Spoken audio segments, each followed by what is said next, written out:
ഒരിക്കൽ ഒരു ഗുരുവിൻ്റെ അടുത്തേക്ക് ഒരു ധനികനായ വ്യക്തി എത്തി. രാത്രി ഉറങ്ങാൻ സാധിക്കുന്നില്ലെന്നതാണ് ഈ ധനികന്റെ പ്രശ്നം.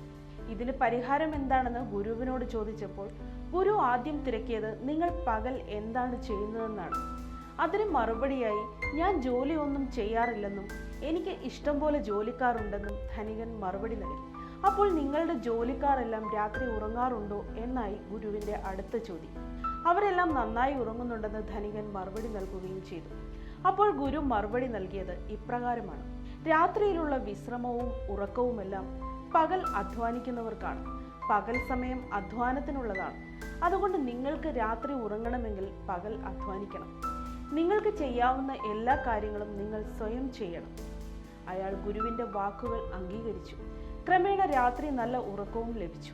ശരീരത്തെയും മനസ്സിനെയും ആരോഗ്യകരമായി നിലനിർത്തുവാൻ ദൈവം ഏർപ്പെടുത്തിയ സംവിധാനമാണ് അധ്വാനം. തങ്ങൾക്ക് കഴിയാവുന്ന ചെറിയ കാര്യങ്ങൾ പോലും സ്വയം ചെയ്യുവാൻ മടിയുള്ളവരും ഇഷ്ടമില്ലാത്തവരും യഥാർത്ഥ ജീവിതത്തിന്റെ മഹത്വം ത്യജിക്കുന്നവരാണ്. ഉൽപ്പത്തി 2:15 വായിക്കുന്നു: യഹോവയായ ദൈവം മനുഷ്യനെ കൂട്ടിക്കൊണ്ടുപോയി ഏദൻ തോട്ടത്തിൽ വേല ചെയ്യുവാനും അതിനെ കാപ്പാനും അവിടെ ആക്കി. അധ്വാനം ജീവിതത്തിന്റെ മഹത്വമായി കാണുവാൻ നമുക്കും സാധ്യമാകട്ടെ. അതിനായി നമുക്ക് സജ്ജരാകാം. ദൈവം നമ്മെ അനുഗ്രഹിക്കട്ടെ.